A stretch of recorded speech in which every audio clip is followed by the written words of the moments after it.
하나님 아버지, 오늘 이 예배를 우리 주님께서 주장하시고 인도하여 주시옵소서. 예수님 거룩하신 이름으로 감사하며 간절히 기도드리옵나이다.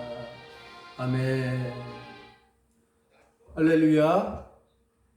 2020년 9월 20일 주일 일부 예배를 우리 하나님 앞에 드립니다. 오늘 하나님께서 우리에게 주시는 귀한 하나님의 말씀은 로마서 1장 15절에서 17절의 말씀입니다. 이 말씀을 통해서 우리 함께 은혜 받기를 간절히 바랍니다. 먼저 오늘 말씀을 제가 봉독하겠습니다. 그러므로 나는 할 수 있는 대로 로마에 있는 너희에게도 복음 전하기를 원하노라. 내가 복음을 부끄러워하지 아니하노니 이 복음은 모든 믿는 자에게 구원을 주시는 하나님의 능력이 됨이라. 먼저 유대인에게요, 그리고 헬라인에게로다.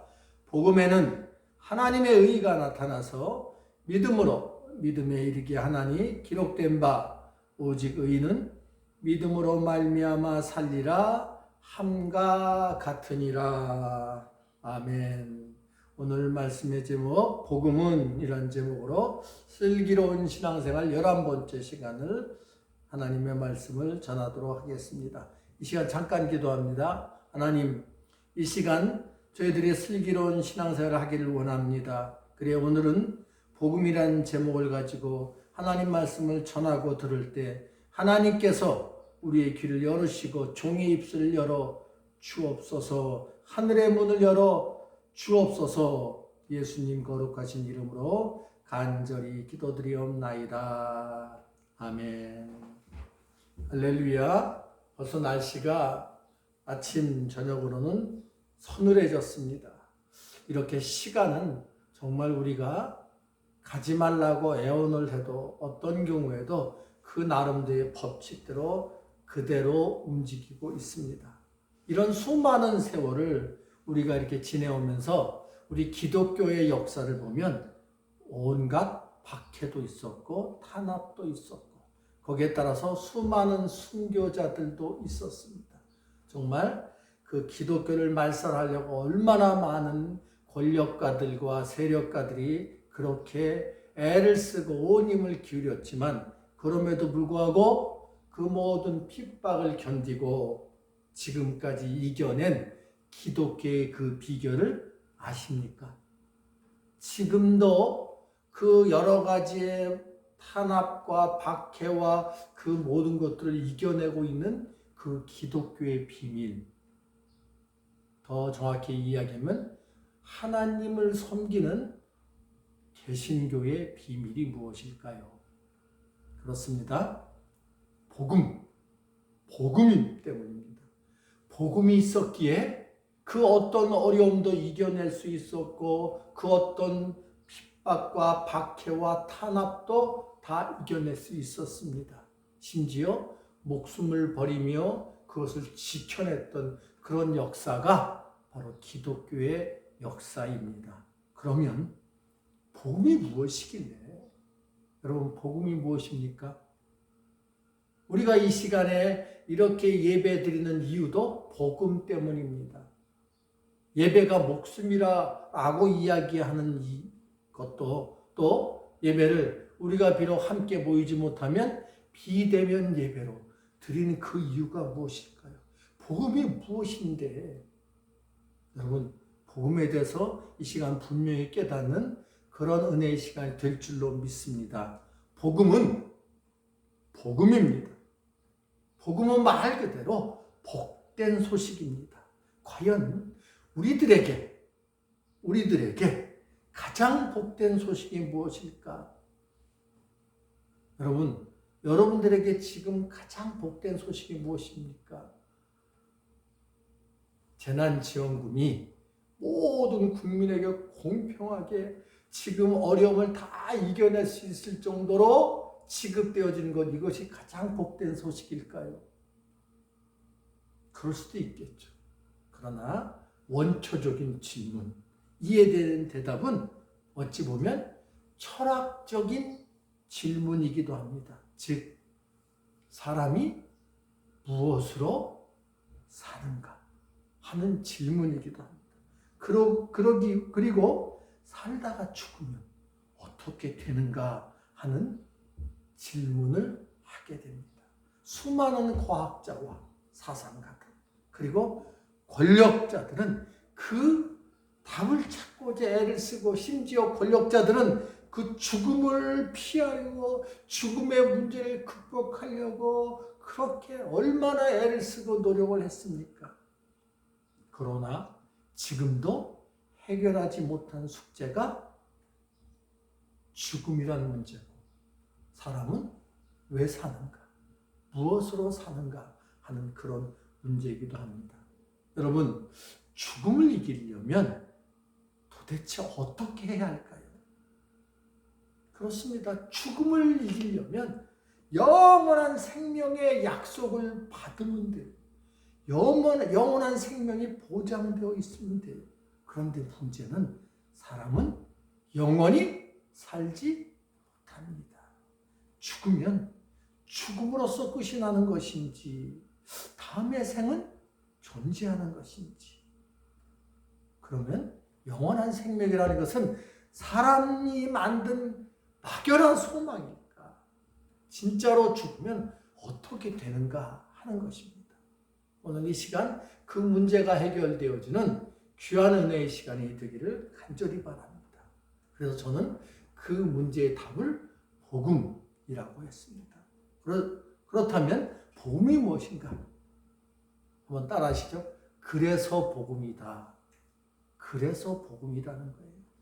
사람은 무엇으로 사는가라는 그런 책이 있습니다. 이 책에서는 하나님의 명령에 불순종하여 인간 세상으로 떨어진 천사 미하일에게 하나님이 3가지 질문의 답을 가져오면 3가지 질문을 풀어오면 다시 저 하늘나라로 올려주겠다고 이야기를 합니다. 그 질문이 무엇이냐면 첫 번째는 인간의 내부에는 무엇이 있는가? 그래서 이 천사는 그 대답을 찾았어요.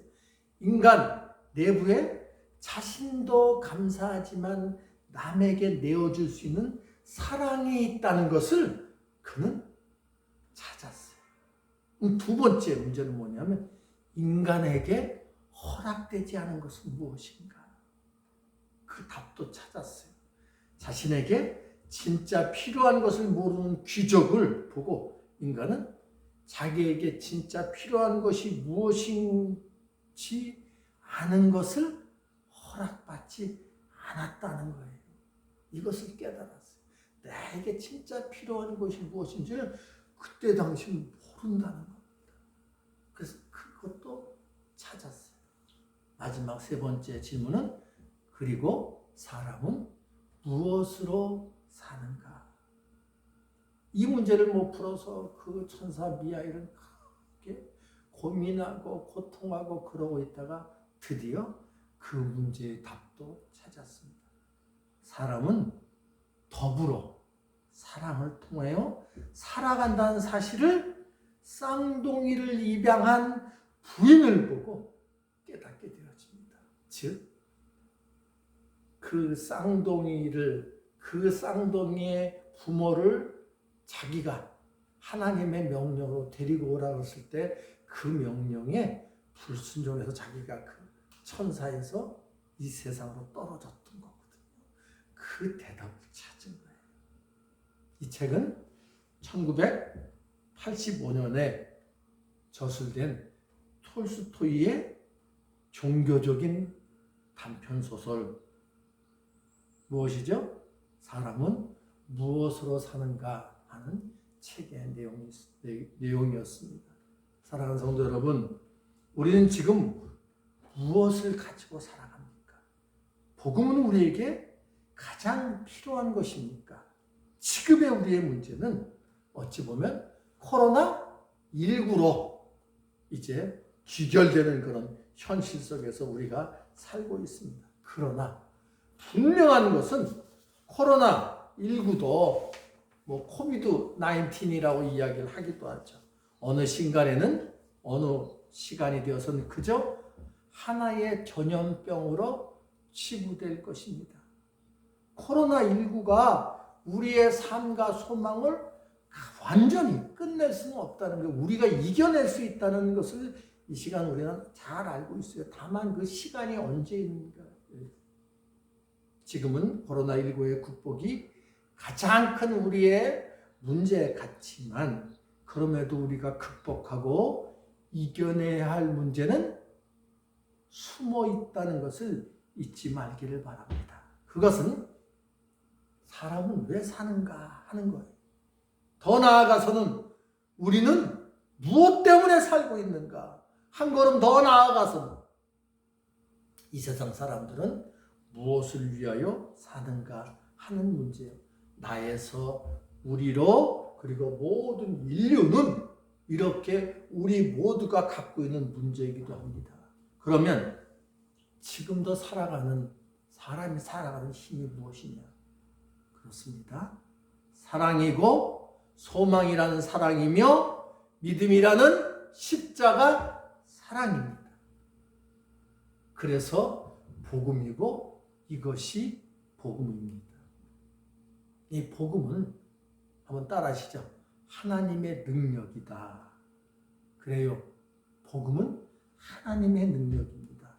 하나님의 은혜로 하나님의 독생자이신 예수님이 인간의 죄값을 대신 치러주신 그 사건이 십자가 사건입니다. 그래서 이 사실을 누구든지 예수님을 구주로 믿으면 죄사함을 받고 구원을 허락하시는 하나님의 능력이 바로 이것입니다. 예수님의 십자가 죽음이 모든 인간의 힘을 대신하고 예수님의 부활이 영생의 소망의 복음이 된 것입니다. 그래서 복음이고 하나님의 능력입니다. 한번 따라하시죠. 그래서 복음이고 그래서 하나님의 능력이다. 시작. 그래서 복음이고 그래서 하나님의 능력이다. 누구든지 그저 믿기만 하면 하는 질문을 하게 돼요. 구원은 영생이라는 소망이고 선물인데 말입니다. 사람이 무엇으로 사는가에 대한 대답이기도 합니다. 그러면 사람들이 그런 질문을 하죠. 구원이 너무 쉽다. 누구든지 그저 믿기만 한다. 그러면 구원을 받으려면 어떤 자격시험을, 어떤 과정을 거쳐야 하나요? 아니면 아무도 가질 수 없도록 아주 비싼 가격으로 책정되어 있어야 하나요? 이것도 아니면 높은 자기나 학식을 가진 사람들만 갖도록 해야 하나요? 사랑하는 성도 여러분, 그렇지 않습니다. 누구든지 값없이, 그래서 복음입니다. 누구든지, 그러나 조건이 있어요. 조건이라면 예수님을 믿는 믿음, 이것밖에 없다는 거예요. 이 믿음에는 지위도, 지식도, 돈도, 그 무엇도 필요하지 않습니다. 하나님의 부르심에 아멘하며 순종하는 그 믿음밖에 없다는 것을 이 시간 다시 한번 믿으시기 바랍니다. 하나님은 누구든지 예수님을 믿기만 하면 구원을 허락하시는 엄청난 능력자이십니다. 할렐루야. 그래서 복음은 하나님의 능력입니다. 세 번째로 따라하시죠. 복음은 하나님의 의다. 시작. 복음은 하나님의 의다. 의 하면 우리가 생각나는 것이 정의 그리고 공의입니다. 즉 누구에든지 동일하게 공평한 옳음, 이것이 바로 의입니다. 즉 믿음의 모습이라고 이야기하는데 이것을 성경은 이렇게 설명을 하고 있습니다. 한번 성경 말씀을 보겠습니다. 자, 17절, 16절입니다. 17절, 복음에는 하나님의 의가 나타나서 믿음으로 믿음에 이르게 하나니 기록된 바 오직 의는 믿음으로 말미암아 살리라. 이것을 NIV 성경에서 이렇게 설명합니다. For in the gospel a righteousness from God is revealed, a righteousness that is by faith from first to last, just as it is written, the righteous will live by faith. 똑같은 소리죠.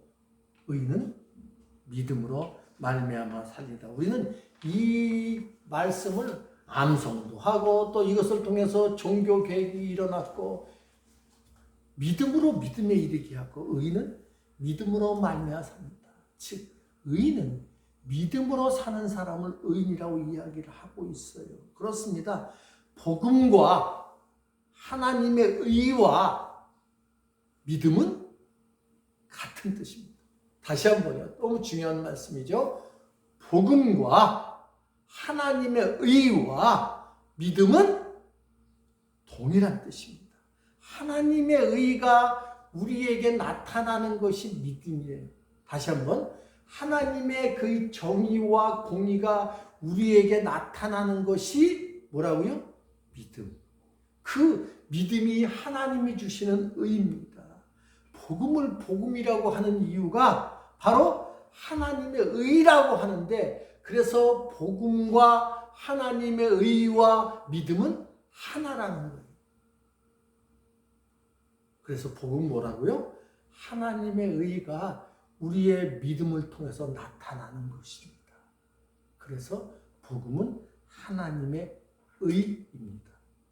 사랑하는 성도 여러분, 다시 한번 우리의 그 믿음으로 살면 우리가 의인이 되어지고 그 의인은 하나님의 의이고 그것을 깨닫게 하는 것은 하나님이 우리에게 주신 복음의 말씀이라는 것을 다시 한번 놓치지 않기를 간절히 바랍니다. 그래서 복음이 하나님의 의이고 복음이 믿음이고 믿음이 하나님의 의가 우리의 삶에 우리의 믿음을 통해서 나타나는 신앙생활이라는 것을 이 시간 아멘하는 귀한 믿음의 권속들, 우리 믿음의 자녀들 다 되기를 간절히 바랍니다. 복음 혼동할 거 없어요. 복음은 우리를 구원해 주시는, 왜 사는지 깨닫게 하는 하나님의 의이고 그리고 믿음이라는 것을 다시 한번 아멘 하시길 바랍니다. 이제 말씀을 마칩니다.